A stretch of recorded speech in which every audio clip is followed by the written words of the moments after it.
അധ്യായം 21. കർത്താവ് വാഗ്ദാനമനുസരിച്ച് സാറായെ അനുഗ്രഹിച്ചു. വൃദ്ധനായ അബ്രാഹത്തിൽ നിന്ന് സാറ ഗർഭം ധരിച്ച് ദൈവം പറഞ്ഞ സമയത്തു തന്നെ പുത്രനെ പ്രസവിച്ചു. സാറായിൽ ജനിച്ച മകന് ഇസഹാക്ക് എന്ന് അബ്രാഹം പേരിട്ടു. കുഞ്ഞു പിറന്നിട്ട് 8-ാം ദിവസം ദൈവകൽപ്പന പ്രകാരം അബ്രാഹം അവന് പരിച്ഛേദനം നടത്തി. അബ്രാഹത്തിന് 100 വയസ്സുള്ളപ്പോഴാണ് ഇസഹാക്ക് ജനിച്ചത്. സാറ പറഞ്ഞു, എനിക്ക് സന്തോഷിക്കാൻ ദൈവം വക നൽകിയിരിക്കുന്നു. ഇത് കേൾക്കുന്നവരൊക്കെ എന്നെ ചൊല്ലിച്ചിരിക്കും. അവൾ തുടർന്നു, സാറ മുലയൂട്ടുമെന്ന് ആരെങ്കിലും അബ്രാഹത്തോട് പറയുമായിരുന്നോ? എന്നിട്ടും അദ്ദേഹത്തിന്റെ വയസ്സുകാലത്ത് ഞാൻ അദ്ദേഹത്തിനൊരു മകനെ നൽകിയിരിക്കുന്നു. കുഞ്ഞ് വളർന്ന് മുലകുടി മാറി.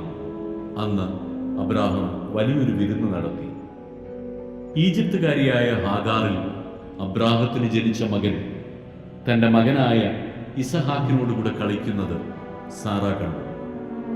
അവൾ അബ്രാഹത്തോട് പറഞ്ഞു, ആ അടിമപ്പെണ്ണിനെയും അവളുടെ മകനെയും ഇറക്കി വിടുക. അവളുടെ മകൻ എന്റെ മകൻ ഇസഹാക്കിനോടൊപ്പം അവകാശിയാകാൻ പാടില്ല.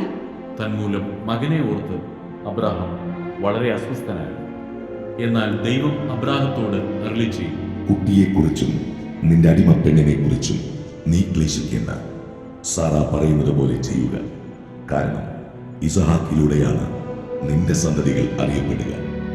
അടിമപ്പെണ്ണിൽ ജനിച്ച മകനെയും ഞാനൊരു ജനതയാക്കും. അവനും നിന്റെ മകനാണല്ലോ.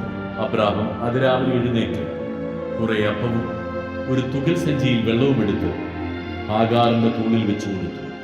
മകനെയും ഏൽപ്പിച്ചിട്ട് അവളെ പറഞ്ഞയച്ചു.